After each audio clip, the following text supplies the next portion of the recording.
Shalom Bapak-Bapak dan Ibu-Ibu sekalian, silakan duduk. Haleluya, senang sekali bisa berada bersama-sama umat Tuhan di GBI. Bukan GBI Hope lagi ya, GBI Hasyim Asy'ari ya. Saya suka lupa, suka ngomong GBI Hope terus gitu ya. Tetapi kita sudah memasuki masa yang baru.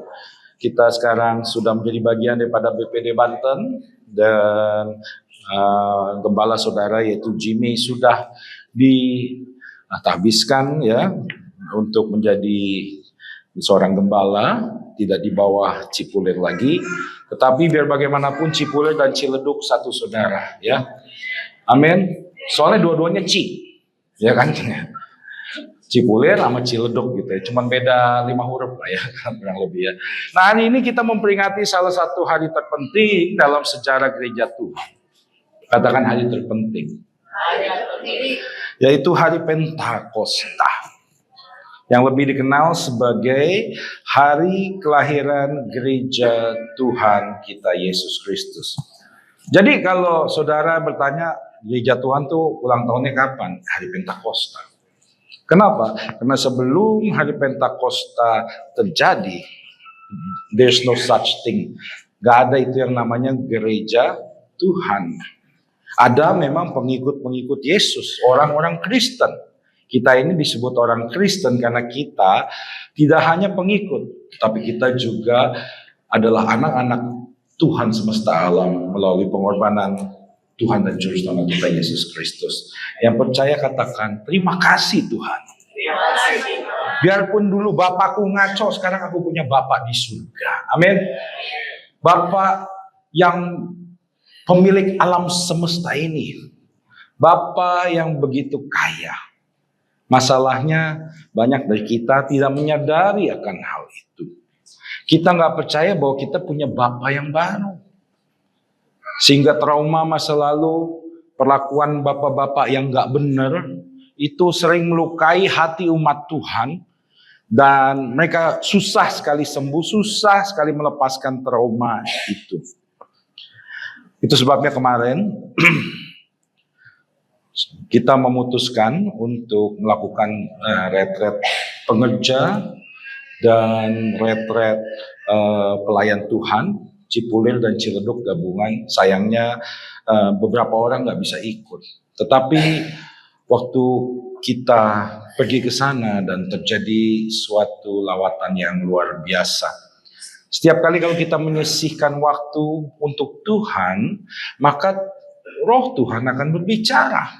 Ada beberapa hamba-hamba Tuhan di sini, pelayan-pelayan Tuhan di Cipulir maupun di Ciledug didoakan dapat pesan dari Tuhan. Ya contohnya itu Bu Erni, ya Bu Erni namanya disebut langsung, bukan seperti lagu itu disebut di dalam doa ibuku itu, bukan. Disebut langsung sama orang yang nggak kenal Ibu Erni. Dan itu yang kita mau belajar hari ini. Bahwa Tuhan masih bekerja melalui rohnya untuk melawat umat Tuhan. Memberi pesan kepada umat Tuhan. Ya nanti yang mau nanya ajak Ibu Meni makan soto kudus. Terus saya tanya ngomongin apa sih Bu? Ya kan? Ya. Saya juga, ya kenapa Ibu Eni? Gue kagak dapet. Ya itu nggak ada yang bisa ngelatih, nggak ada yang bisa ngatur roh.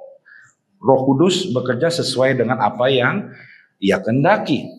Nah hari ini kita akan belajar tentang betapa pentingnya hari Pentakosta. Sayangnya meskipun hari Pentakosta itu sebenarnya sesungguhnya amat penting, banyak gereja saat ini kurang memperingati, kurang mengerti bahkan tentang betapa pentingnya pencurahan Roh Kudus itu. Banyak gereja itu menganggap, oh Yesus sudah mati dan dibangkitkan di hari ketiga, lalu ya sudah selesai.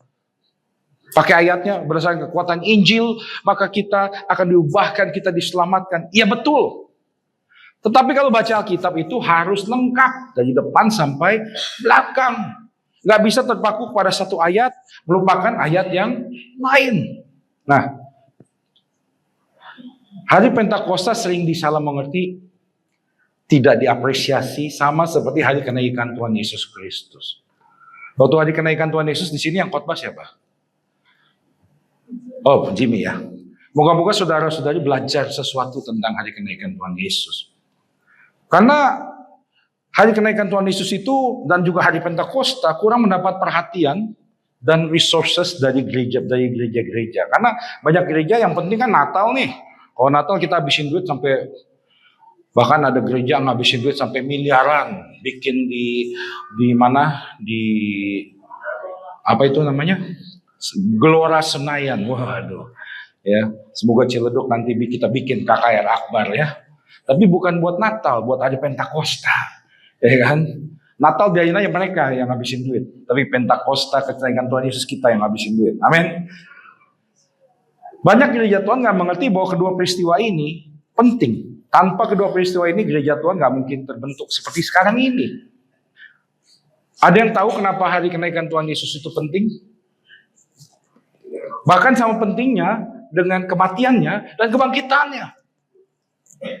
Ada yang ngerti? Kenapa? Waduh, puji Tuhan, ini calon pendeta satu opung kita ini ya. Hah? Oh, sudah pendeta ya, haleluya. Pendeta Gereja Batak Indonesia, haleluya. Atau Kuria Kristen Betel Pantai Kosta ya. Apa yang dijawab oleh Pak Guntur itu betul. Tanpa kenaikan Tuhan ke surga, hari pencurahan Roh Kudus tidak akan pernah terjadi. Amin. Tanpa pencurahan Roh Kudus, maka rasul-rasul tidak akan diberi kuasa. Tanpa pencurahan Roh Kudus, maka rasul-rasul akan tetap sama. Sebelum saya berbicara tentang Pentakosta, saya ingin menyentuh sedikit tentang kenaikan Tuhan Yesus. Sekali lagi, biar jemaat ingat. Ya, kenapa? Karena kita harus mempertahankan iman kita. Kita harus mempertanggungjawabkan iman dan pengharapan yang ada di dalam diri kita. Supaya apa? Yang pertama, kita tidak diombang-ambingkan oleh berbagai macam pengajaran. Yang kedua, kalau ada yang nanya, kenapa sih kamu mau ikut Tuhan Yesus? Oh, supaya aku diberkati. Diketawain orang. Kita harus bisa menjawab pertanyaan setiap orang yang ingin tahu tentang Tuhan, Roh Tuhan yang ada di dalam dirimu. Ketika engkau bisa berkata, apapun yang terjadi, setiap orang Kristen pasti masuk surga. So yang suku-suku percaya ya. Amin. Siapa yang percaya dirinya pasti masuk surga? Siapa yang ragu-ragu? Oma ragu-ragu? Hah, ragu-ragu? Nanti habis ini kita baptis ulang, Oma. Di kali belakang. Jangan pernah ragu. Ketika engkau ditanya orang, emang lu pasti masuk surga? Iya. Karena bukan perbuatanku, tetapi karena Tuhan mengasihi aku, maka aku punya janji hidup yang kekal. Kenaikan Tuhan Yesus ke surga, saya ingin cerita sedikit tentang itu. Tidak hanya membuktikan bahwa Tuhan Yesus betul-betul jalan ke surga, sebab ada tertulis di Yohanes 3 ayat 13, kalau bisa multimedia ikut tampilkan ayatnya ya. Kalau setiap kali saya sebutan, saya nggak siapkan PowerPoint. Kenapa? Satu, ngeganggu konsentrasi. Nah, Yohanes 3 ayat 13, tidak ada seorang pun yang telah naik ke surga selain daripada Dia yang telah turun dari surga. Yaitu siapa namanya? Yesus Kristus Tuhan kita. Dia adalah anak Allah dan anak manusia. Dia itu betul-betul Tuhan dan dia itu betul-betul manusia. Itu sebabnya Tuhan Yesus tahu apa yang kau alami. Karena dia betul-betul manusia. Dia tahu ketika engkau lapar. Dia tahu ketika engkau sakit. Dan oleh karena itu engkau punya imam besar agung yang duduk di sebelah kanan Allah Bapa, yang terus berdoa supaya engkau finish strong. Amin. Itu sebabnya kalau ada pendeta bilang aku dibawa ke surga, itu hanya mimpinya dia saja. Karena kita dengan jelas mengatakan bahwa tidak ada seorang pun yang telah naik ke surga. Kalau dia berkata dia dibawa ke surga, dia betul. Mungkin saya nggak berkata dia bohong, enggak. Tetapi itu semua hanya mimpi yang Tuhan berikan kepada dirinya. Tetapi sekali lagi, jangan sampai kita mengata-ngatai hamba Tuhan. Amin. Karena hamba Tuhan itu adalah hamba yang diurapi oleh Tuhan. Ya, ingat nggak cerita di Alkitab di Perjanjian Lama ketika anak-anak ngata-ngatain Elisa, botak, ya. Puji Tuhan, saudara dikasih gembala, terutama umat Cipulir ya, dikasih gembala yang sabar. Saya dikatain gendut, ketawa aja gitu ya. Karena emang benar gendut. Elisa dikatain botak, anak kecil kan begitu kan. Apa yang terjadi? Tuh anak-anak diapain? Dikirim ke barak militer. Enggak, dimakan apa? Makan beruang tuh, guru-guru sekolah minggu tahu tuh. Ya. Siapa yang mau dimakan beruang? Amin. Tetap. Jadi kenaikan seperti yang Opung bilang tadi, kenaikan Tuhan Yesus ke surga merupakan syarat utama agar pencurahan Roh Kudus atas seluruh umatnya bisa terjadi. Itu sebabnya Yesus berkata di Yohanes 16 ayat 7 sampai 8, adalah lebih berguna bagi kamu jika aku pergi. Kalau ada Tuhan Yesus di sini, saya yakin umat Tuhan tiap hari datang ke rumah Tuhan. Mau deket-deket dengan Tuhan Yesus. Sebab di dalam dirinya ada kuasa yang mengalir. Engkau jamah jubahnya aja, maka engkau sembuh. Engkau nempel-nempel sama dia, keringatnya aja bikin kau wangi kali. Saya nggak tahu. Ya. Tetapi Tuhan Yesus berkata, lebih baik aku pergi dan kamu gak ketemu aku lagi. Sebab jikalau aku tidak pergi, penghibur itu, katakan penghibur itu, tidak akan datang kepadamu. Tetapi jikalau aku pergi, aku akan mengutus dia kepadamu. Mari bersyukur kepada Tuhan. Saudara-saudari ada di Indonesia. Negara muslim terbesar di dunia, tapi masih menghormati Tuhan Yesus Kristus. Kenapa? Karena kenaikan Tuhan Yesus Kristus dijadikan hari libur nasional. Di Amerika sana, hari biasa. Di Australia, hari biasa. Di New Zealand, hari biasa. Padahal mereka punya populasi Kristen yang begitu besar. Itu sebabnya saya percaya Indonesia suatu saat nanti akan menjadi milik Tuhan. Saya percaya anak-anak Tuhan akan diangkat oleh Tuhan menjadi pemimpin bagi negara muslim terbesar di Indonesia. Karena bagi Tuhan tidak ada yang mustahil. Saya dulu sering berpikir, aduh seandainya orang Kristen, para prianya boleh poligami, mungkin kita bisa nyusul populasi mereka gitu ya. Tetapi doa ibu-ibu jauh lebih kuat. Makanya Tuhan berkata tidak boleh poligami. Amin. Siapa yang mau poligami bertobat sekarang. Haleluya. Ya. Jangan. Saya percaya Israel yang kecil aja, negara yang kecil bisa Tuhan sertai jadi negara yang superpower. Ditakutin. Apalagi umat Tuhan yang di dalamnya adalah ada roh Tuhan. Mereka yang cuma punya janji dari perjanjian lama aja, mereka diberkati luar biasa. Bapak Ibu pikir kenapa mereka masih bertahan, dihajar, diledekin, diserang oleh pasukan-pasukan martir dari tetangga sebelah, tetap bertahan. Bukan karena mereka hebat, tetapi karena Tuhan berjanji kepada mereka. Nah sekarang Tuhan telah berjanji kepada kita semua, engkau akan menerima kuasa jika roh itu turun atasmu. Amin. Kalau Tuhan sudah berjanji, maka percayalah hal itu pasti terjadi. Amin. Bersyukurlah Bapak Ibu, saudara-saudari sekalian juga telah Tuhan tetap tempatkan di gereja yang tepat. GBI Cipulir maupun GBI Hope Ciledug percaya bahwa kita harus mengajarkan seluruh kegenapan firman Tuhan kepada umat Tuhan. Amin. Di sini kita tidak pernah mengajar bahwa umat Tuhan pasti diberkati. Tetapi juga kita mengajarkan bahwa umat Tuhan itu kalau susah terus hidupnya juga nggak ada sesuatu yang salah di dalam dirinya. Kita mengajarkan seperti tadi pagi kita mengundang seorang dosen dari STT Jakarta, Bapak Asigor. Dia berkata, we teaches the spirit of stewardship. Kalau Tuhan berikanmu berkat yang lebih, maka tugasmu ialah merawat baik-baik berkat yang Tuhan berikan itu, mengembangkannya supaya engkau bisa menjadi berkat bagi orang lain. Dan tentunya saya yakin Bapak Gembala saudara-saudari, menghendaki agar semuanya diberkati. Itulah doa yang diucapkan setiap pagi, siang, dan malam. Amin.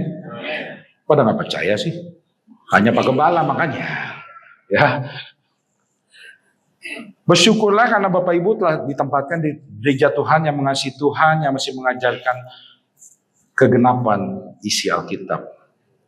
Ya.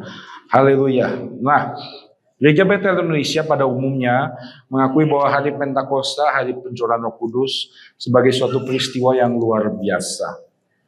Suatu peristiwa yang sangat penting bagi seluruh umat Tuhan. Sebab tadi saya katakan, tanpa pencurahan Roh Kudus, rasul-rasul tetap menjadi manusia yang lama. Katakan yang lama. Rasul-rasul atau murid Yesus Kristus tidak akan bisa mengerti apa yang telah mereka dengar, dan apa yang telah mereka terima dari Tuhan Yesus Kristus. Buktinya apa? Begini Bapak Ibu. Sebelum Yesus naik ke surga, ya, ini yang Yesus lakukan. Jadi sebelum Yesus naik ke surga, setelah dia bangkit, selama 40 hari, Yesus berkeliling, bertemu dengan murid-muridnya, dan menunjukkan dirinya lebih daripada 500 orang. Ya, buktinya mana Pak Gembala? Baca sendiri.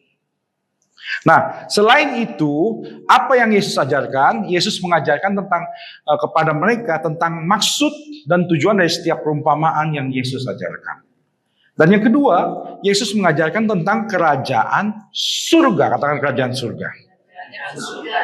Ya, nanti kita kalau ada waktu saya ingin bercerita tentang kerajaan surga. Tentunya kita nggak ini. Tetapi setelah melakukan itu semua, sebelum Yesus naik ke surga, jadi murid-murid udah tahu nih Yesus bakal naik ke surga nih. Kisah ini ditemukan di Kisah Para Rasul 1. Ini yang mereka tanyakan.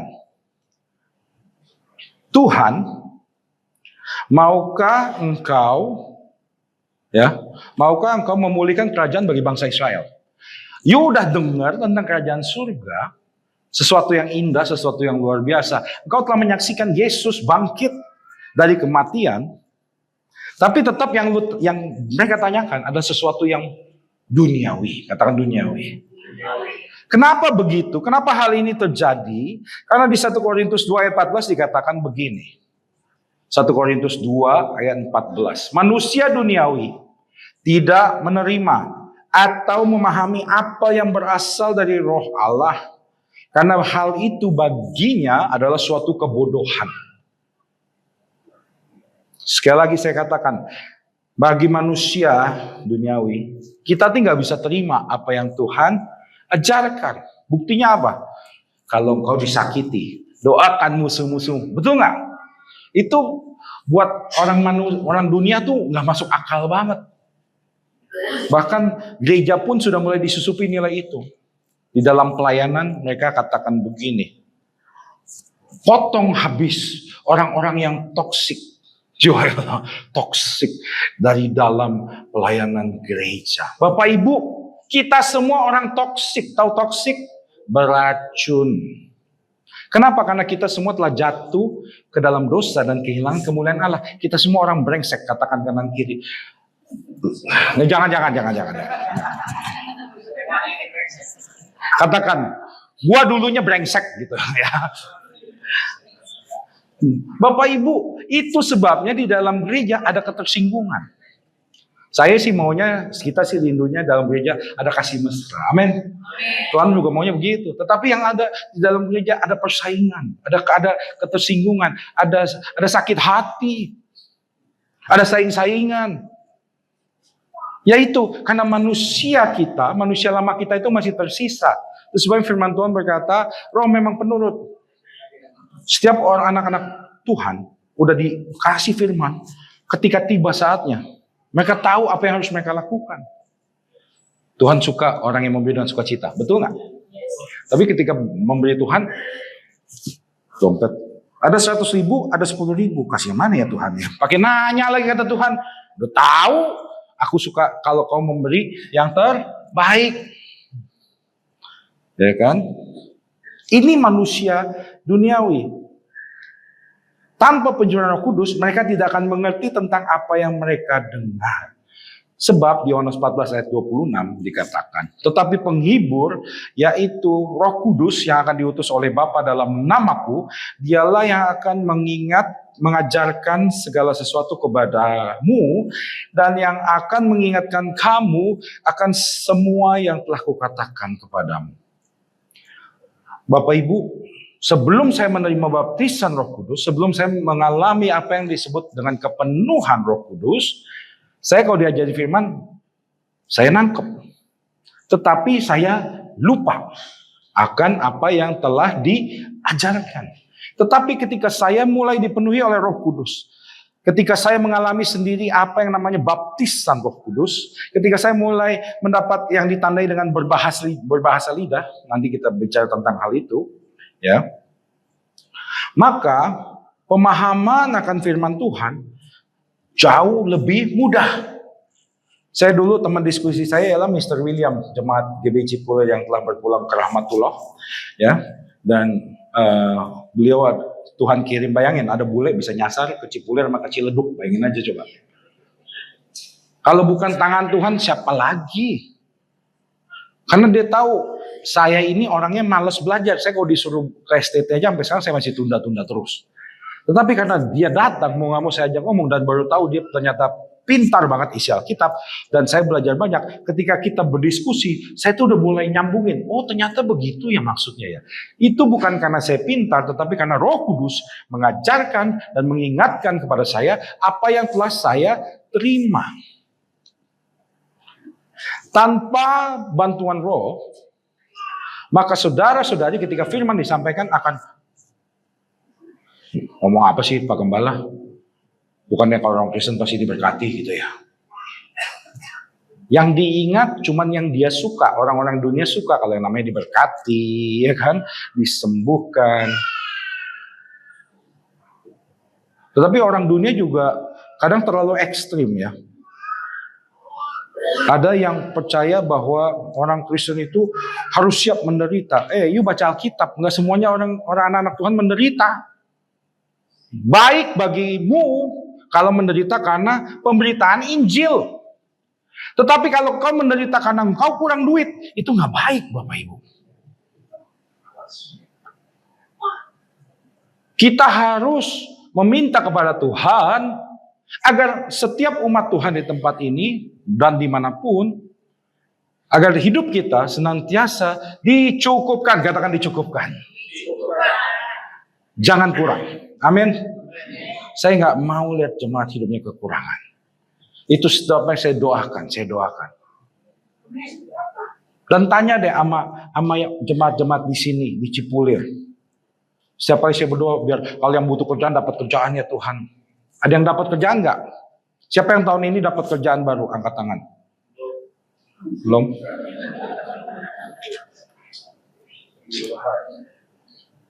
Tok, angkat tangan dong, Tok. Asik.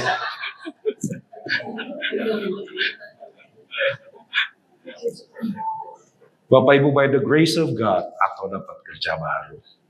Dan saya berdoa biar Ato diangkat Tuhan terus.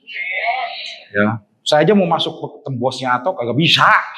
Padahal isi saya kerja di situ, adik ipar saya kerja di situ. Saya ngelamar di situ ditolak mentah-mentah Bapak Ibu. Ato diterima. Kalau itu favor Tuhan, karena Ato rajin melayani Tuhan. Amin. Berkat doa Pak Gembala Jimmy, makanya Ato dikasih kerjaan baru.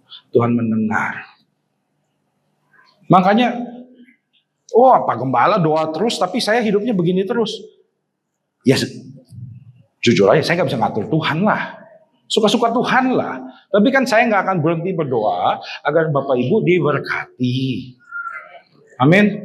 Ketika Bapak Ibu dikatakan Pak Gembalanya berdoa, Tuhan biar semua ibu-ibu yang terutama yang baru nikah semuanya kandungannya subur-subur, nggak ada kemandulan. Yang baru nikah katakan, terima kasih Tuhan, aku pegang itu doa Tuhan. Aku percaya hal itu akan terjadi dalam hidupku. Ketika gembala saudara berkata, Tuhan aku berdoa biar semua pekerjaan yang jemaat lakukan diberkati Tuhan, dibuat Tuhan berhasil. Tangkap itu dan katakan terima kasih Tuhan, Pak Gembala udah doain saya pasti berhasil. Harus ada kerjasamanya. Ingat, Yesus saja di Nazaret tidak banyak bisa melakukan banyak mujizat. Kenapa? Karena mereka melihat siapa Yesus. Yesus anak tukang kayu. Gua kenal saudaranya, gua kenal opungnya, gua kenal tulangnya, gua kenal semuanya lah. Dia kan boru purba itu, dia kan Yesus itu boru purba, tinggalnya di apa si borong-borong itu, dia kan gitu. Emang gitu kan? Yang kedua, kenapa Pentakosta itu kita di GBI itu mengakui sebagai suatu hari yang penting? Karena rasul-rasul akan tetap menjadi orang yang sama seperti sebelumnya. Tanpa pejuang Roh Kudus mereka akan tetap, Petrus itu akan tetap jadi orang yang takut dan yang menyangkal Tuhan. Thomas akan tetap menjadi orang yang gak percaya sampai dia kurang ajar. Ketika Tuhan Yesus menunjukkan dirinya kepada Thomas, dia berkata begini, aku gak akan percaya sampai kucucukkan tangan itu ke lubang paku. Ada Thomas di sini. Kalau saya jadi Tuhan Yesus, kurang ajar Thomas, sini, ya kan? Cucukkan tanganmu, jarimu di lubang paku. Habis itu, udah. Ini gua kan, ya. Sekarang you jadi kodok aja. Untung Tuhan Yesus orangnya baik, penuh kasih. Mereka akan tetap hidup dalam ketakutan, beribadah dalam ketakutan, berkumpul di tempat-tempat yang tersembunyi. Kalau itu terjadi, maka gereja Tuhan tidak bisa berkembang bahkan sampai ke Ciledug. Bapak Ibu, bisa ada gereja di sini karena ada orang yang berkorban, membangun, dan orang lain membangun di atas dasar yang telah diletakkan oleh orang tersebut. Itu sebabnya saya tidak pernah bisa berkata sombong, oh ini semua akibat saya. Tidak. Tanpa tim praise and worship, kita nggak akan bisa memuji Tuhan dengan begitu indah. Amin. Tepuk tangan dulu buat tim praise and worship. Tanpa tim multimedia, maka kalau khotbah disampaikan lupa, you nggak bisa nonton lagi. Tanpa penerima tamu, masuk sini nggak ada yang nyalamin berasa hambar. Tanpa itu ibu-ibu yang masak-masak, kelaparan lah kita. Amin. Tanpa tim sound system, suaranya berantakan. Itu sebabnya di Kisah Para Rasul dikatakan Yesus menyuruh mereka tetap tinggal di Yerusalem. Katakan Yerusalem. Siapa yang udah pernah ke Yerusalem? Udah pernah pun? Bukan yang di Medan, bukan? Belum ya. Saya tahu katanya di Sumatera Utara ada tiruannya, ya Yerusalem kan? Bukan ke sana, itu tiruan. Bagusan yang asli. Ya. Sekarang saya mau tanya, siapa yang rindu mau pergi ke Yerusalem? Insya Yesus, Oktober ini kita mau pergi ke sana. Amin. Ya. Kalau ditanya bisa pergi nggak? Saya juga nggak yakin terus terang. Terus terang aja. Tetapi yang penting ingin dulu. Jangan mau kalah lah sama tetangga sebelah. Tetangga sebelah sampai ditipu berkali-kali pun tetap mau pergi ke sana. Ada yang jalan kaki. Ada yang naik perahu pakai botol aqua sampai mampus orang gila. Coba aja naik perahu pakai botol aqua di Ancol, kalau nggak ke Giles ombak, coba aja. Ini dari laut Madura yang ganas lautnya, banyak hiu. Sampai sekarang nggak kedengaran tuh orangnya, mungkin beneran tenggelam. Kemarin baru kan ada orang terbang berusaha masuk ke Arab Saudi, masuk tanpa visa, lalu dia ini naik taksi, diturunin di tengah padang gurun, mati. Lah orang Kristen, siapa yang mau ke Yerusalem? Kan bukan salah satu kewajiban untuk selamat. Iya betul. Tetapi kan kalau engkau nggak kepengen lihat tempat Tuhan Yesus dilahirkan, there is something wrong with you juga. Sekali lagi, saya nggak mau maksa. Tetapi kalau di dalam hati kita nggak punya kerinduan mau lihat, itu kan aneh. Itu sebabnya Yesus menyuruh mereka tetap tinggal di Yerusalem, bahkan melarang mereka untuk meninggalkannya dan menantikan janji Bapa yang telah mereka dengar daripada Dia. Yesus berkata di Kisah Para Rasul 1 ayat 8 sebelum Ia naik ke surga, tetapi kamu akan menerima kuasa kalau Roh Kudus turun ke atas kamu. Dan kamu akan menjadi saksiku di Yerusalem bahkan sampai ke ujung bumi. Jadi hari Pentakosta bukanlah sekedar hari pencurahan Roh Kudus yang telah terjadi dahulu. Hari Pentakosta bukanlah sekedar tanggal kelahiran gereja Tuhan di muka bumi.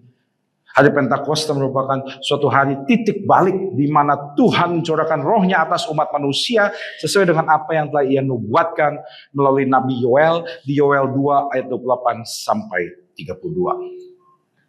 Dan hari Pentakosta merupakan suatu hari di mana ordinary men and women of God, orang-orang biasa, ya kan, rasul-rasul kan fisherman, nelayan. Nelayan tahu apa sih? Pinteran Herbin lah. Herbin itu STT loh, lulusan STT loh, S1, teologi. Kalau soal ilmu Alkitab, pinteran Herbin dimiliki Rasul Petrus. Tetapi karena hari pencurahan Roh Kudus, orang-orang biasa ini loh, orang-orang penakut itu loh, ya kan? Petrus kita tanya, kamu kan yang ikut Tuhan Yesus berkali-kali kan? Padahal dia nggak disalibkan. Anak kecil nanya dia bilang enggak, gua nggak pernah lihat itu orang. Satu grup penakut, katakan penakut. Suatu grup yang bukan orang terkenal, bukan orang kaya, bukan orang terkenal, bukan artis, bukan selebgram, bukan tiktoker, bukan youtuber. Semuanya orang berdosa yang butuh juru selamat. Tetapi di hari Pentakosta, ketika kuasa itu turun atas mereka, lalu apa yang terjadi? Petrus berdiri dan khotbah. Lalu apa yang terjadi? Berapa ribu orang yang diselamatkan, yang bertobat? Berapa? 3.000. Hari Pentakosta adalah suatu hari di mana yang mustahil bagi kita sebagai manusia menjadi mungkin. Amin. Jadi Pentakosta itu nggak cuma sekedar berbicara lawatan, baptisan Roh Kudus, berbicara dalam bahasa roh atau bahasa lidah ya. Tetapi hari Pentakosta itu berbicara tentang sesuatu yang baru yang telah Tuhan lakukan. Di Yesaya 43 ayat 19 dikatakan, lihat, aku hendak membuat sesuatu yang baru, yang sekarang sudah tumbuh. Belumkah kamu mengetahuinya? Banyak gereja melupakan hari Pentakosta. Mereka menganggap, kan yang penting ada Alkitab. Tapi mereka nggak pernah baca isi Alkitab dari depan sampai ke belakang. Mereka memutuskan untuk membuang beberapa isi Alkitab. Itu sebabnya beberapa gereja Tuhan menjadi sensasionis. Orang-orang yang berkata bahwa tanda-tanda ajaib telah berakhir. Kenapa? Karena yang sempurna sudah datang. Siapa itu? Alkitab yang dikanonisasi. Saya kasih tahu. Setiap orang yang baca Alkitab itu, kalau tanpa tuntunan Roh Kudus, kalau tanpa menyambungkan konteksnya, mereka akan menginterpretasikan dengan salah. Gak peduli seberapa pintarnya kamu. Ya. Yang sempurna yang dimaksud itu ialah kedatangan Tuhan Yesus yang kedua kali. Kalau Tuhan Yesus sudah datang, ngapain lu butuh tanda-tanda mujizat? Yang mati aja bangkit. Firman Tuhan berkata, ketika hari itu datang, yang di lautan, yang di tanah, ya kan? Itu semuanya dibangkitkan. Itu tanda apa lagi? Ketika itu Yesus datang, semua lutut akan bertelut dan semua lidah mengaku bahwa Dialah Tuhan. Butuh tanda apa lagi kalau tiba-tiba Yesus nongol di langit? Tetapi Alkitab ini adalah otoritas tertinggi di dalam hubungan kita dengan Tuhan. Segala sesuatu harus diuji berdasarkan apa yang tertulis di dalam Alkitab. Nah, di Yesaya 43 tadi dikatakan bahwa Tuhan telah membuat sesuatu yang baru. Tidak tahukah kamu mengetahuinya? Aku hendak membuat jalan di padang gurun dan sungai-sungai di padang belantara. Jalan di padang gurun berbicara tentang akses. Kota Las Vegas itu kota-kota yang di tengah-tengah padang gurun. Kalau saudara nyetir dari LA, itu dari jauh kanan kiri nggak ada apa-apa. Tahu-tahu kita lihat sana, ada kota yang besar sekali, banyak gedung tinggi. Tanpa akses masuk ke situ, maka Vegas nggak akan bisa jadi seperti itu. Pertama kali mereka bangun railroad atau rel kereta api. Makanya Vegas mulai berkembang. Sayangnya berkembang sebagai kota penuh dosa. Puji Tuhan, gembala saudara, emang puji Tuhan, kelemahannya bukan soal judi itu. Jadi waktu diajak ke Vegas kita malah nyari buffet. Karena di sana buffet murah, Bapak Ibu ya.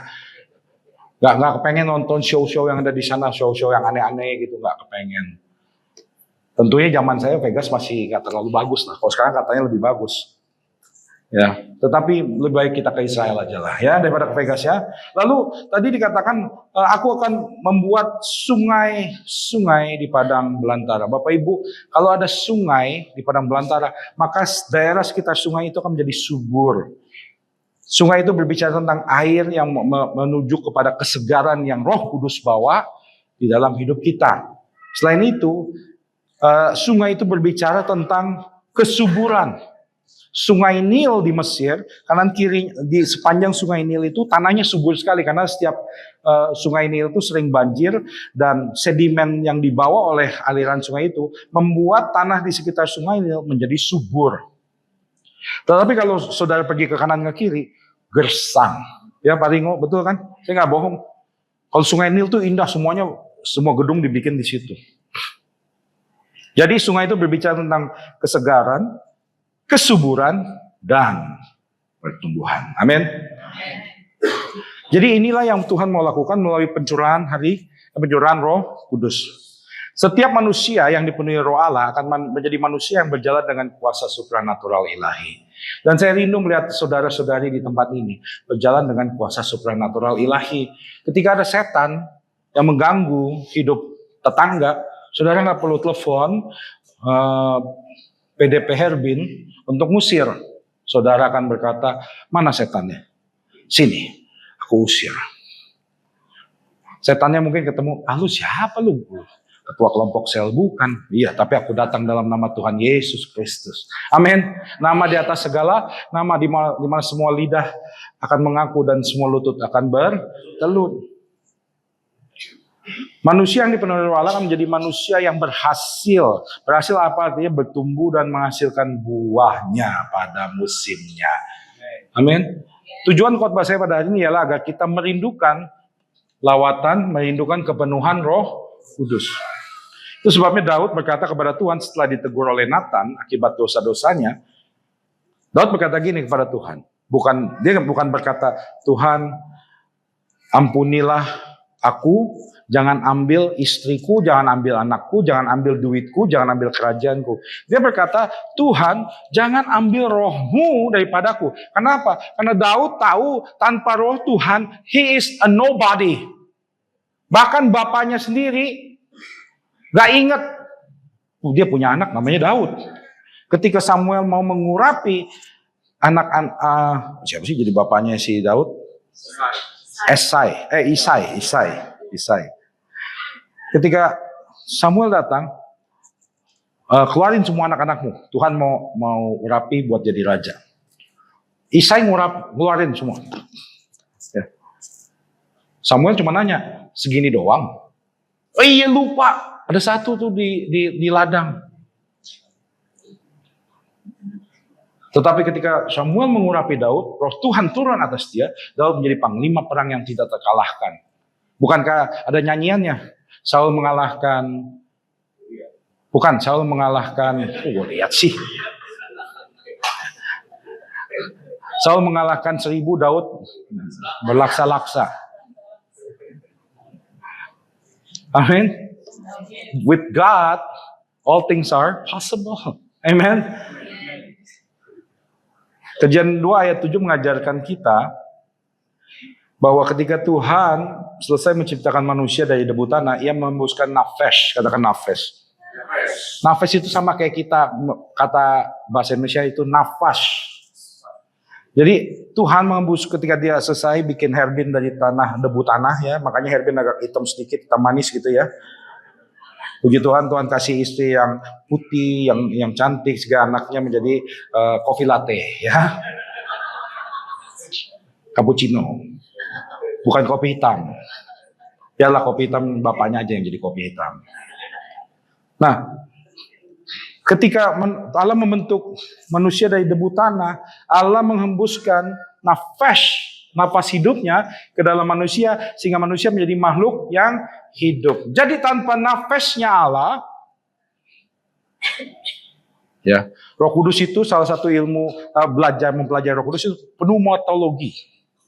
Pneuma itu dari kata pneumatic tires. Ban itu isinya udara. Roh itu adalah udara. Dan tanpa udara dari Tuhan, Roh Tuhan, kita itu nothing but dirt. Kita itu cuma debu tanah. Ya. Ketika kita dipenuhi Roh Kudus, firman Tuhan berkata gini, 1 Korintus 2 ayat 10-11. Dan yang mengetahui, Roh itu mengetahui isi hati dan hal-hal yang tersembunyi di dalam diri Tuhan. Sebab tidak ada orang yang tahu apa yang terdapat di dalam diri Allah selain Roh Allah. Ketika engkau dipenuhi Roh Allah, maka engkau mulai mengerti apa yang Tuhan mau.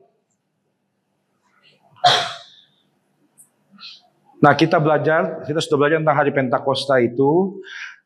Supaya apa? Supaya kita mengerti apa yang Tuhan mau kita lakukan di dalam hari pencurahan Roh Kudus atas orang percaya. Nah, supaya kita lebih mengerti, saya mengundang kita untuk membaca 2 Korintus lagi. Kisah Para Rasul 2 ayat 1 sampai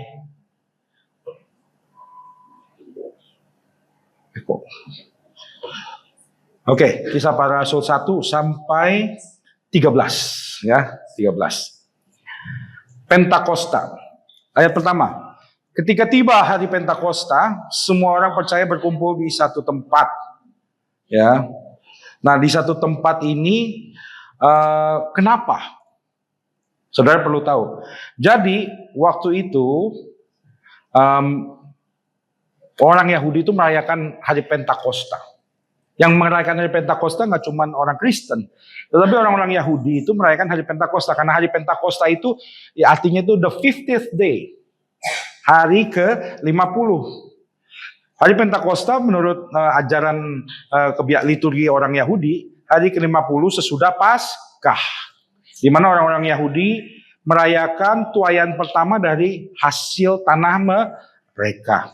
Di situ mereka mengucap syukur kepada Tuhan atas segala hasil tanah dan hasil berkat Tuhan bagi pekerjaan tangan mereka.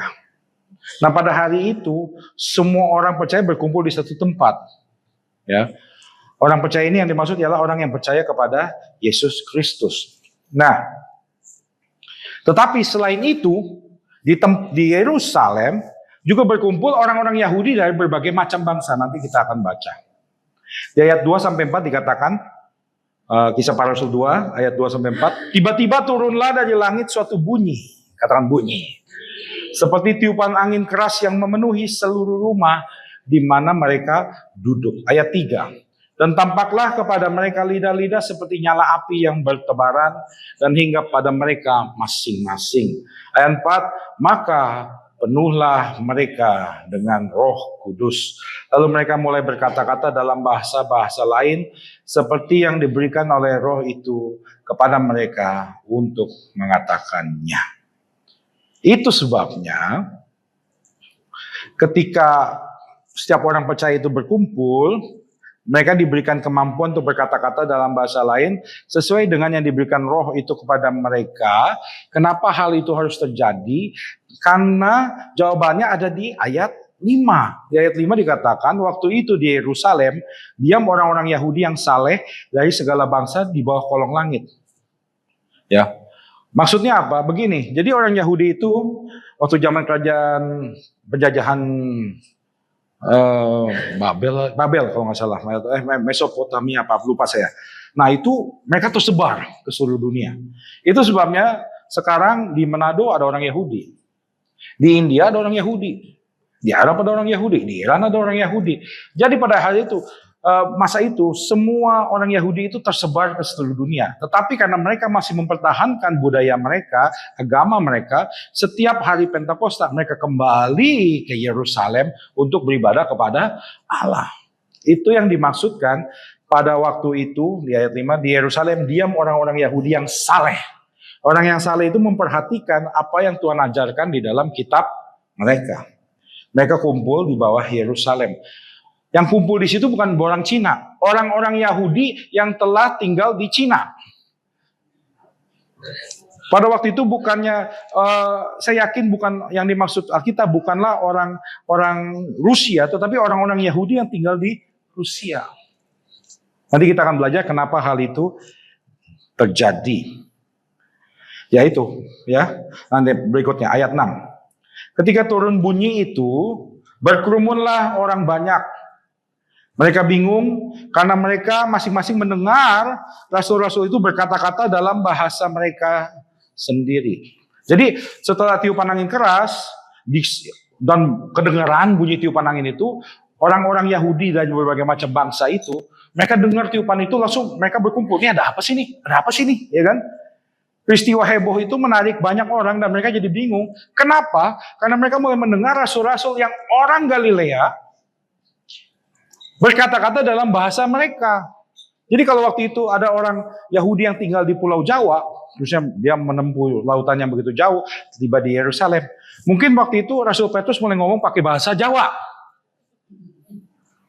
Nanti bukan orang Jawa ada di Yerusalem, tapi orang Yahudi dari Jawa naik kapal ke Yerusalem. Di ayat 7 sampai 12 mari sama-sama kita baca. Mereka semua tercengang-cengang dan heran, lalu berkata, bukankah mereka semua yang berkata-kata itu orang Galilea? Bagaimana mungkin kita masing-masing mendengar mereka berkata-kata dalam bahasa kita sendiri, yaitu bahasa yang kita pakai di negeri asal kita. Kita orang Partia, orang Media, orang Elam, penduduk Mesopotamia, Yudea, Kapadokia. Kapadokia itu di Turki, Pontus dan Asia. Saya yakin ada orang Yahudi yang tinggal di Cina pada saat itu.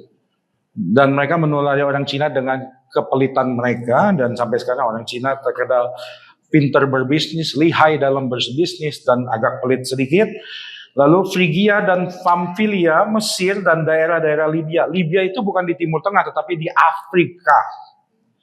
Yang berdekatan dengan Kirene, pendatang-pendatang dari Roma. Baik orang Yahudi, ayat 11, baik orang Yahudi maupun penganut agama Yahudi, orang Kreta, Crete ya kalau itu, orang Arab, kita mendengar mereka berkata-kata dalam bahasa kita sendiri tentang perbuatan-perbuatan besar yang dilakukan Allah. Mereka semuanya tercengang-cengang dan sangat termangu-mangu sambil berkata kepada yang lain, seorang kepada yang lain, apakah artinya ini? Dengarkan baik-baik.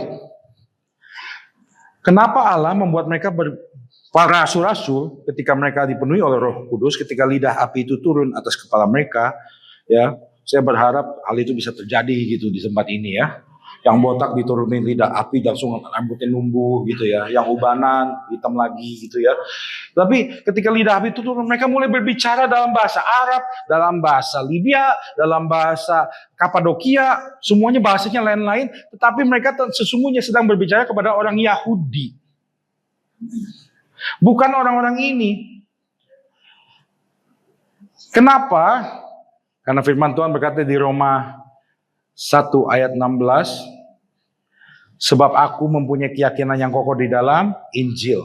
Karena Injil adalah kekuatan Allah yang menyelamatkan setiap orang yang percaya. Pertama-tama, dengarkan baik-baik. Pertama-tama orang Yahudi, tetapi juga orang Yunani. Jadi memang Tuhan itu kasih prioritas kepada bangsa Yahudi karena janji Tuhan menyediakan mereka dengan seorang Mesias. Katakan Mesias. Itu sebabnya rasul-rasul ketika dipenuhi roh, mereka langsung ngomongnya bahasa-bahasa yang dimengerti oleh orang-orang Yahudi yang tinggal di negeri-negeri ini.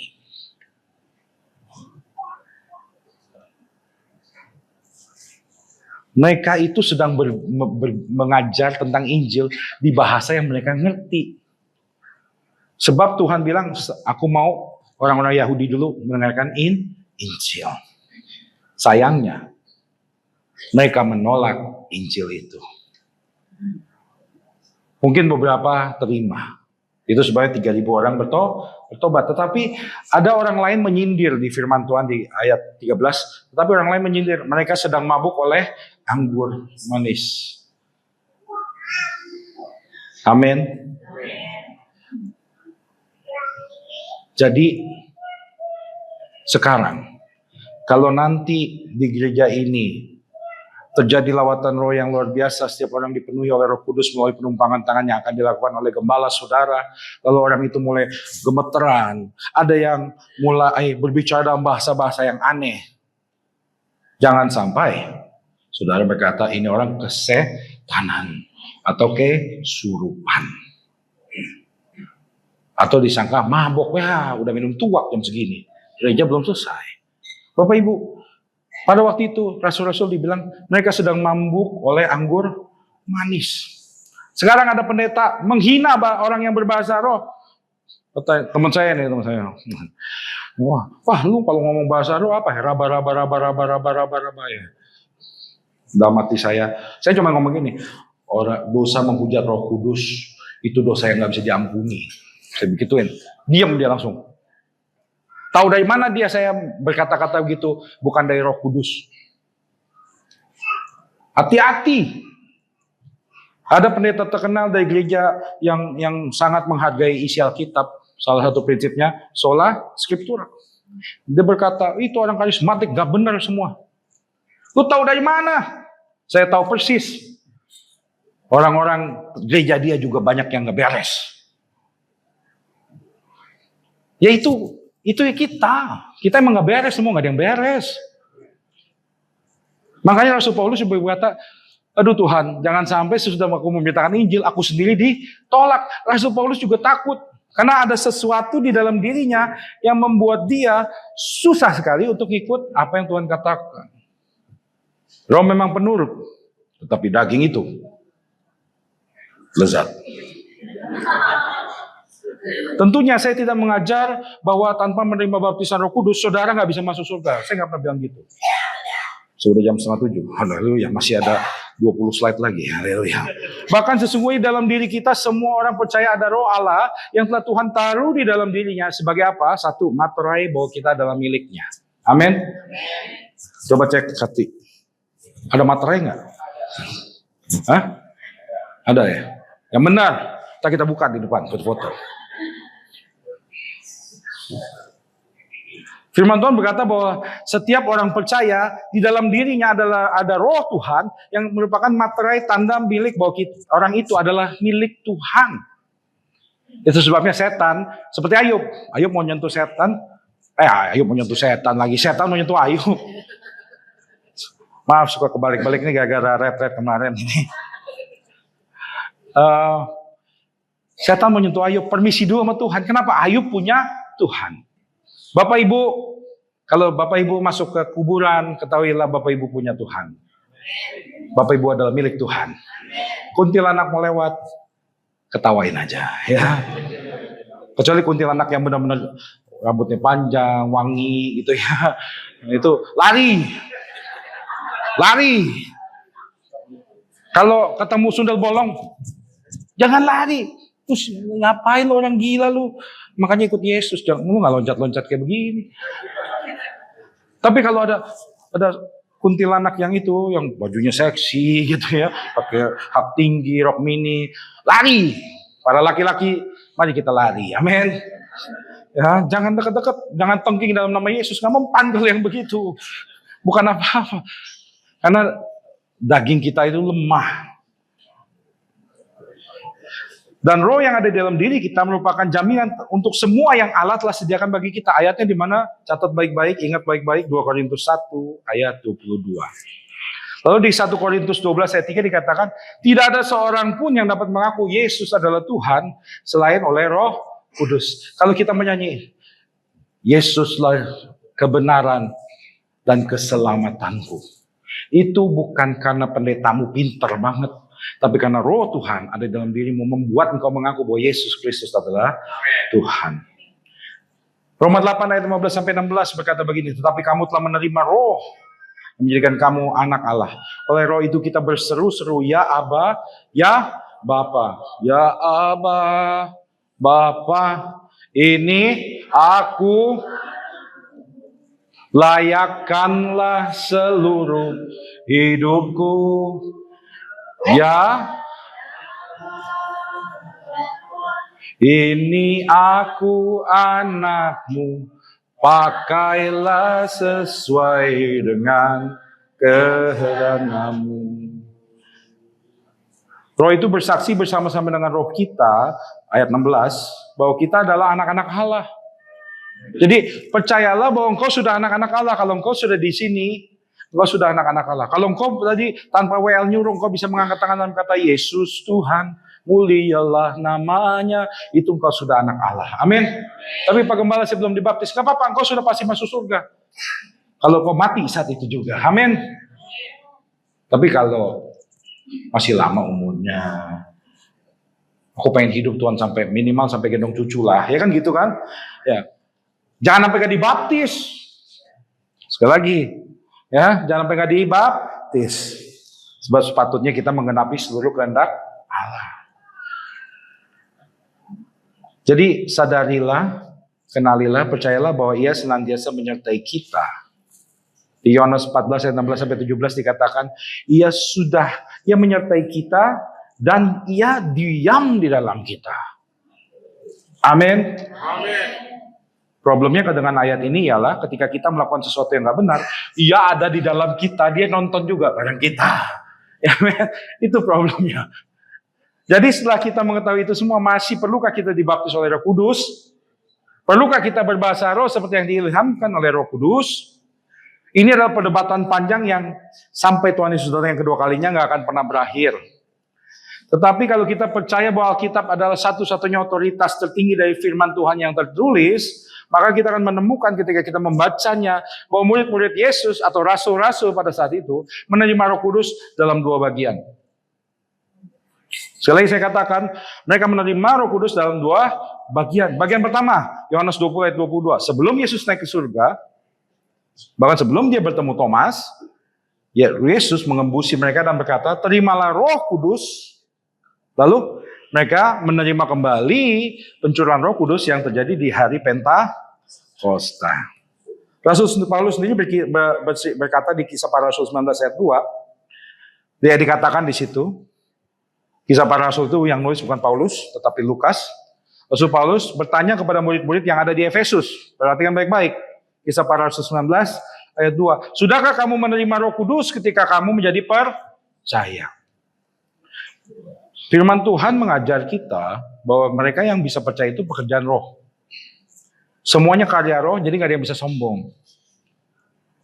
Artinya Roh Kudus sudah ada di dalam diri mereka. Tetapi mereka berkata, Roh Kudus, aku sendiri belum pernah dengar itu yang namanya Roh Kudus. Itu sebabnya Paulus membaptis mereka di dalam nama Yesus, menumpangkan tangan atas mereka. Dan di Kisah Para Rasul 19 ayat 6 dikatakan, ketika Paulus menumpangkan tangan di atas mereka, turunlah Roh Kudus atas mereka, dan mulailah mereka berkata-kata dalam bahasa roh dan bernubuat. Amin. Rasul Paulus sendiri berkata di 1 Korintus 14 ayat 18, aku mengucap syukur kepada Allah bahwa aku berkata-kata dengan bahasa roh lebih daripada kamu semua. Penting gak bahasa roh? Kalau nggak ngerti juga betapa pentingnya, aduh habis ini kita baptis ulang. Pengakuan iman GB mencatat begini, baptisan Roh Kudus adalah karunia Tuhan untuk semua orang yang telah disucikan hatinya. Tanda awal baptisan Roh Kudus ialah berkata-kata dalam bahasa roh, bahasa lidah ya. Saya biar bisa beda sedikit, karena ada karunia berkata-kata seperti yang Rasul alami, karunia berkata-kata dalam bahasa lain yang dimengerti oleh suku bangsa lain. Intinya, setiap baptisan atau kepenuhan Roh Kudus terjadi, maka hidup tiap orang yang menerima itu tidak akan sama lagi. Sekali lagi, saya nggak memaksakan bahwa setiap orang harus berbahasa lidah, tetapi firman Tuhan mengajar kita, kamu harus cari, kamu harus mau itu. Saya udah berulang kali kasih kesaksian di Cipulir maupun di Ciledug, bahwa saya menerima baptisan Roh Kudus itu lama sekali. Nggak langsung dapat. Saya mulai kenal baptisan Roh Kudus tahun 1993, saya baru dapat baptisan Roh Kudus tahun 2000. Apakah selama itu saya menjadi bukan orang Kristen? Ya enggak. Saya tetap melayani Tuhan, saya tetap menyembah Tuhan, saya tetap baca Alkitab. Tetapi saya baru menerima tahun 2000. Bayangkan, kenapa? Karena saya itu dablek orangnya. Logikanya itu terlalu jalan gitu. Orang-orang sampai bohwat sama saya, ahli-ahli teologi. Tadi Pak Ringo lihat gak? Saya ngobrol sama si itu. Ya kan? Ada beberapa hal yang saya agak gak setuju dengan dia ngomongin, tapi yang gak ada masalah. Ya kan? Makanya minggu depan saya aja deh yang khotbah. Saya mesti luruskan beberapa hal. Ya. Tetapi Bapak Ibu gini, penting apa nggak penting? Penting. Perlu nggak WL berbahasa roh di depan mimbar? Ya jangan kelamaan lah. Ada WL yang nggak tahu diri juga gitu ya. Dari depan sampai belakang berbahasa lidah terus. Saya bilang, aduh, kamu nggak ngerti sih firman. Ketika Bapak Ibu menerima baptisan roh, ada suatu kegairahan yang berbeda di dalam dirimu. Ada api. Kau mulai suka ibadah. Ada ibadah doa, pengen ikut. Ketika diajarkan firman, pengen tahu. Begitu firman disampaikan, langsung ngerti. Oh iya, maksudnya gini ya. Terusnya nanti pada saatnya tiba, engkau diingatkan oleh roh. Terusnya ketika engkau mendoakan orang, ada suatu kuasa yang mengalir dari dalam dirimu. Waktu kemarin retret, orang yang bernubuat tentang Ibu Erni, saya aja nggak tahu namanya siapa. Saya nggak pernah ketemu dia. Saya nggak tahu itu tim si Asaf dari mana. Saya kenal cuma Asaf. Asaf pun saya nggak pernah ketemu muka. Cuma sekali seumur hidup saya ketemu muka. Waktu sidang MD. Itu aja. Saya nggak pernah ngomong sama Asaf. Ya kan seberapa kali saya bilang sama Leanto, terus kita ngomong sama Asaf. Tapi kan dia sakit. Saya nggak enak lah. Terakhir sebelum hari H, sebelum retret, 1 hari sebelum retret, dia nanya saya, besok saya bawakan tema apa Pak Gembala? Saya bilang, ya udahlah, pastor dapatnya apa? Tapi saya minta kalau bisa tentang baptisan Roh Kudus dan karunia-karunia Roh, saya bilang gitu kan. Dan itu yang disampaikan, itu yang terjadi. Bapak Ibu, kalau ada retret lagi mau ikut nggak? Oh. Yang mau dikit, yang lain nggak mau. Ya udah. Orang sering nggak paham tentang, bahasa lidah tapi hidupnya masih nggak menunjukkan fruits of the spirit, buah-buah roh. Orang suka kesaru antara fruits of the spirit and gifts of the spirit. Buah-buah roh sama karunia-karunia roh. Suka nyaru. Gini, buah-buah roh yang ada di dalam Galatia 5 ayat 22-3 apa aja? Kasih, sukacita, damai sejahtera, kesetiaan. Amin. Katanya ada studi Bible di sini. Semuanya diam semua. Tahu kan buah-buah roh? Bagaimana kita bisa menghakimi orang itu nggak punya buah-buah roh? Kita kan nggak hidup sama itu orang 24 jam bersama dia. You mana tahu? Kasih, sukacita, damai sejahtera. Orang ini nggak punya kasih, tetapi ketika dia menderita dia penuh sukacita. Buah-buah roh, hasil karya roh, bukan hasil daging dia. Kasih, sukacita, damai sejahtera, kesabaran. Saya sebagai gembala saya ngaku aja, saya orangnya nggak sabaran terus terang. Tetapi sekarang Tuhan ubahkan saya. Ya, ketemu jemaat yang modelnya macam-macam, saya tetap tersenyum. Sabaran, kemurahan. Saya berdoa semoga di GB Hashim Asy'ari semuanya orang murah hati semua. Amin. Suka memberi. Amin. Yang amin sebelah sini, yang sebelah sana kemana? Amin gak sih? Bapak Ibu, Tuhan loves a cheerful giver. Orang yang suka memberi dengan sukacita. Kamu mau dikasih Tuhan nggak? Mau. Jadi orang yang suka memberi dengan sukacita. Nggak hitung-hitungan. Itu buah roh. Kalau kamu bilang aku sudah punya buah roh, tapi nggak suka memberi, berarti ada yang kurang. Tetapi Tuhan kan tetap sayang sama kamu. Tuh kamu mati tetap masuk surga. Karena buah roh itu melalui suatu proses. Udah gitu buah itu keluar pada musimnya. Kalau lagi nggak musim duren, nyari buah duren nggak dapet. Amin. Jadi buah-buah roh, hasil karya Roh Kudus, hasil pembaharuan budi, metanoia, pertobatan. Sedangkan gifts of the Spirit, karunia-karunia roh, merupakan hasil dari kepenuhan roh. Saya ini mulai bisa ngajar tentang firman Tuhan ketika saya sudah menerima baptisan Roh Kudus. Tadinya saya blank. Udah blank, kagak ngerti apa-apa, males baca Alkitab pula. Maklum, saya dulu orang rohana. Makanya saya ngerti sound system. Karena orang-orang sound system itu rata-rata orang rohana. Kita kan kuli, ngangkut-ngangkut doang.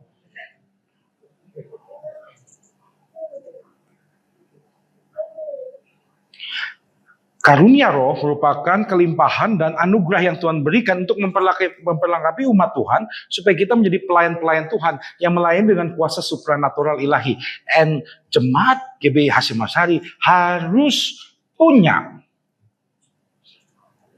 Punyanya gimana? Punyanya caranya gini, minta. Tuhan, tadi Pak Gembala bilang ada karunia-karunia rohani. Nah, karunia-karunia rohani itu ada 9. Ada berapa versi? Ada 7, ada 9. Terusnya ada jabatan-jabatan roh juga.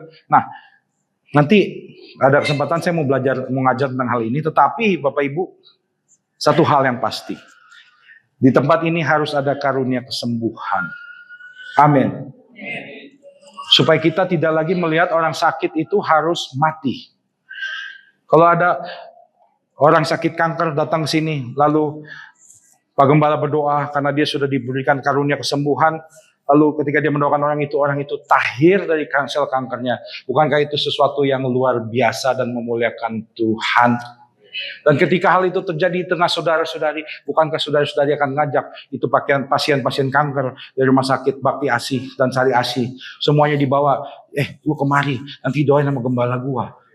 Sembuh. Mau datang gak kira-kira? Mau kan? Nah habis itu udah sembuh terusnya apa? Mau terima Yesus nggak sebagai Tuhan dan Juru Selamat? Amin. Gak sadarkan Oma jadi penginjil Oma. Ya Oma, mau jadi penginjil. Amin.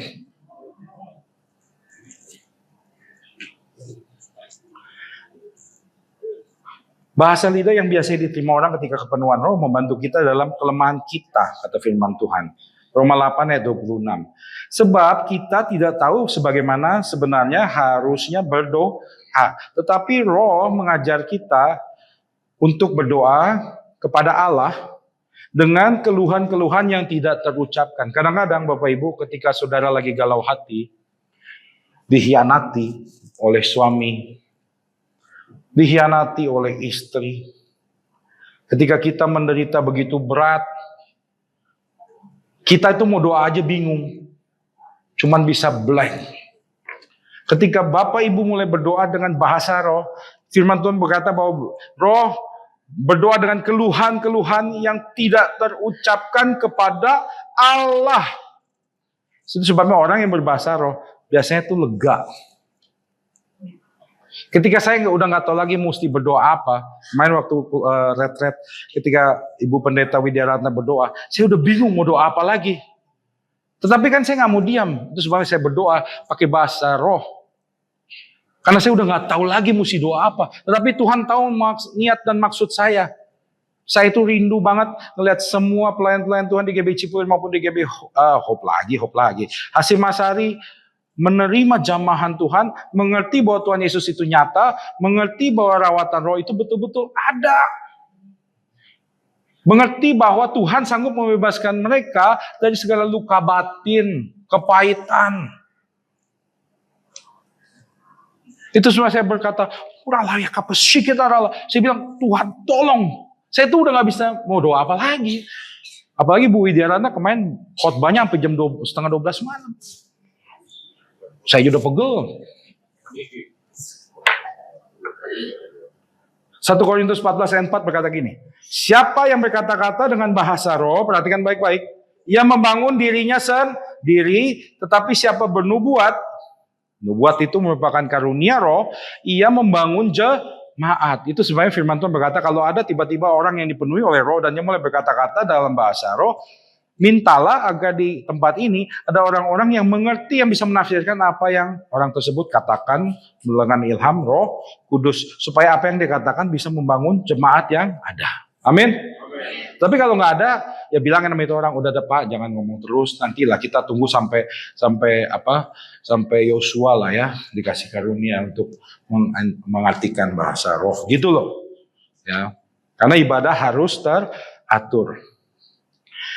Pada malam hari ini mohon maaf, saya memang khotbahnya agak panjang. Sebenarnya masih banyak yang saya mau ajarkan, tetapi ketahuilah Bapak Ibu, kita perlu dipenuhi oleh Roh Kudus. Amin. Bahasa lidah itu bukan orang ngaco,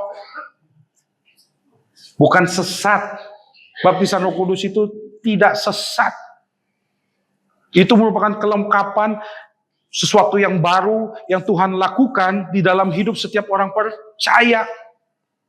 Boleh percaya, boleh tidak. Tetapi selama Bapak Ibu berada di GBI Hasyim Asyari, dan pengakuan iman GBI masih mencatat bahwa baptisan Roh Kudus yang disertai tanda awal berbahasa lidah, selama itu merupakan sesuatu yang kita percayai.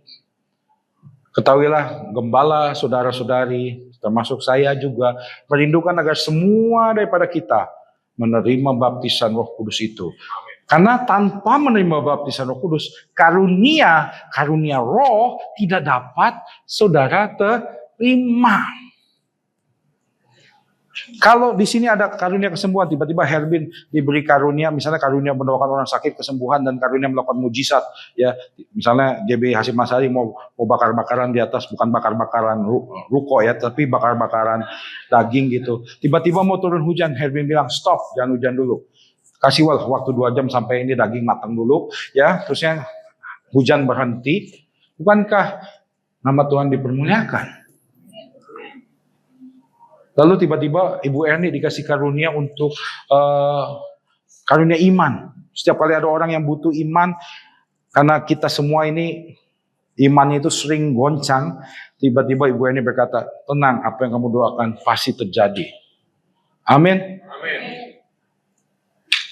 Karunia roh itu nggak bisa dikasih ke satu orang. Nggak bisa semuanya dikasih ke Pak Rimo, nggak bisa semuanya dikasih ke Pak Jimmy.